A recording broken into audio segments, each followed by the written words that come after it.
Film Nagar road number 10. ఇదే house number 7. అదే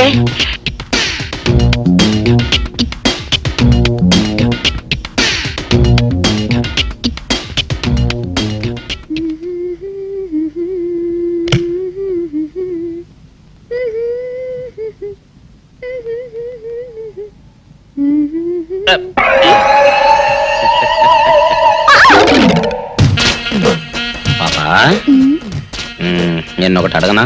ఏంటది? మరి అడుగు. అదే నువ్వింత అందంగా ఉంటావు కదా, మరి ఎవ్వరు దొరకనట్టు చూస్తూ ఈ ఫేస్ ని ఎందుకు లవ్ చేసావు చెప్పవా? వద్దులే రాజా, చెప్తే బాగోదు. మరదే పాపా పాపా పాపా పాపా చెప్పా ప్లీజ్. చెప్తాను కానీ నువ్వేమనుకోకూడదు. నేనేమనుకోను. కోపడకూడదు. కోపడతావా? నిన్న అది జన్మలో జరగదు. మొగుడు అందగాడైతే ఎప్పుడు ఏ ఆడది వల్లో వేసుకుంటుందో, ఎక్కడ ఏ సెకండ్ సెటప్ పెడతాడోనని కట్టుకున్న పెళ్ళం భయపడుతూ చావాలి. అదే నీలాంటి వాడు అనుకో, పగలు చూస్తే రాత్రి కల్లోకి వస్తావని ఏ ఆడది నీ మొహం చూడదు కదా. అందుకే నా మొగుడు నాకే సొంతం అనే టైపులో ఏరి కోరి నిన్నే లవ్ చేశాను. ఎలా ఉంది నా ఐడియా? అవును డాడ్, మీరు అడుగుతున్నారు కాబట్టి చెప్తున్నాను. నేను ఇక్కడ అమ్మాయిని చూశాను, ఇష్టపడ్డాను. పేరు రాణి. నో మీరు అవునన్నా కాదన్నా రాణి నా భార్య అవుతుంది. That's all. విన్నావా బాబాయ్? నేను ఇక్కడ రాణిని పెళ్లి చేసుకుంటానంటే అక్కడ ఆయన. నీ సమస్య నాకు అర్థమైంది బాబు. దీనికి ఒక్కటే మార్గం. ఏంటదే? రాణిని నువ్వు వెంటనే రిజిస్టర్ మ్యారేజ్ చేసుకోవడం. Register marriage? అవును బాబు. ముందు కోపం తెచ్చుకున్నా ఎంతైనా కన్న తండ్రి కదా, తర్వాత ఆయన ఒప్పుకుంటాడు. ఐడియా బానే ఉంది కానీ. బాగానే ఉంది కాదు, బ్రహ్మాండంగా ఉంది. ముందు నువ్వు అను. సరే, మీ ఇష్టం.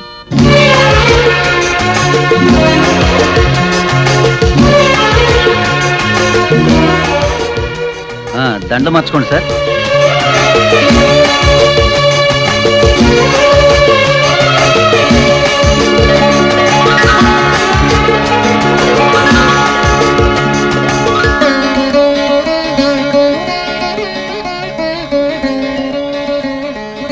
ముందు కుడికాలు లోపల పెట్టరండమ్మా.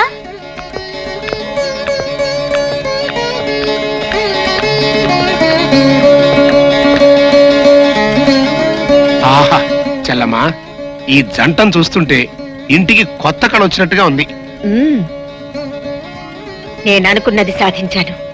ఈ రోజుతో ఆ మాధవ పేడ శాశ్వతంగా విరగడైపోయింది. ఇవాళ నాకు చాలా ఆనందంగా ఉంది. మన ఫ్యాక్టరీ వర్కర్స్ కి 1 నెల బోనస్ అనౌన్స్ చేయి. అలాగే.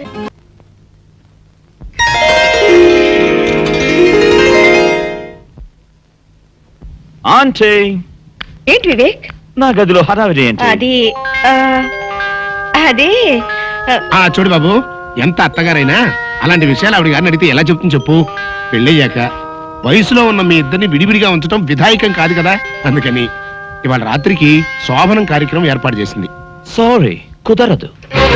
అవునా ఆంటీ, నాకు పెళ్ళైన విషయం ఇప్పటిదాకా మా డాడీకి చెప్పలేదు. ఇప్పుడు శోభనం కూడా సీక్రెట్ గా జరిపిస్తే ఏం బాగుంటుంది? ముందు ఆయనకి చెప్పాలి.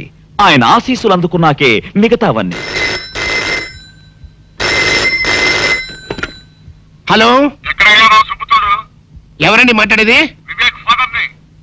అలాగా, 1 నిమిషం లైన్ లో ఉండండి. బాబు వివేక్, మీ నాన్నగారి దగ్గర నుంచి ఫోన్ అయ్యా. ఇప్పుడు ఆయన గురించి తలుచుకున్నావు. ఆయన గారి దగ్గర నుంచి ఫోన్. ఆయనకు 100 ఏళ్ళు ఆయుష్. మాట్లాడు. హలో డాడ్, వివేక్ మాట్లాడుతున్నాను. అవును డాడ్. సారీ డాడ్, అనుకోకుండా నా పెళ్లి ఇక్కడే అయిపోయింది.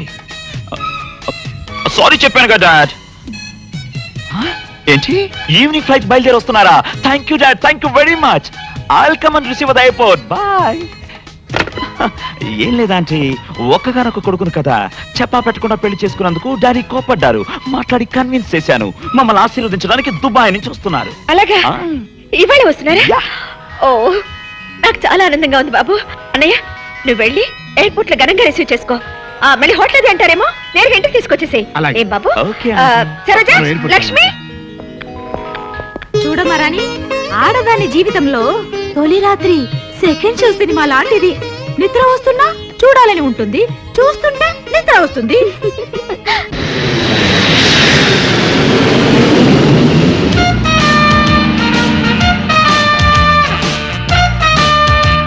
సార్ రండి. ఇదే మా చెల్లాయి భవంతి. ఇది ఒక్కటే కాదు, ఈ సిటీలో ఇట్లాంటి 4 భవంతులు ఉన్నాయి. కాకపోతే అబ్బాయి గారికి ఈ భవంతి బాగా నచ్చిందని శాంతి ముహూర్తం ఇక్కడే ఏర్పాటు చేశాం. ఇకపోతే ఈ ఇంటితో పాటు ఈ ఇంటి ఇల్లాలు మీ కోడలు కూడా నచ్చుతుందని నా ఉద్దేశం. బిల్డప్ చాలు గానీ అత్తగారిని పిలవాలి. అలాగే. చలమా చలమా,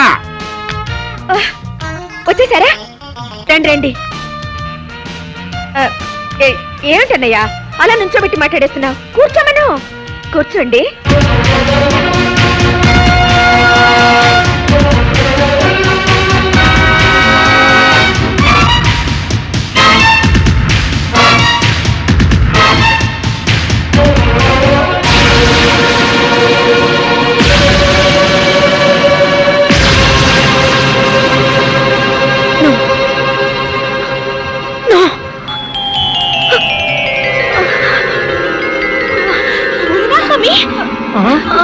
అర్రే, ఏంటి చెల్లమ్మా ఉన్నట్టు పడిపోయావు?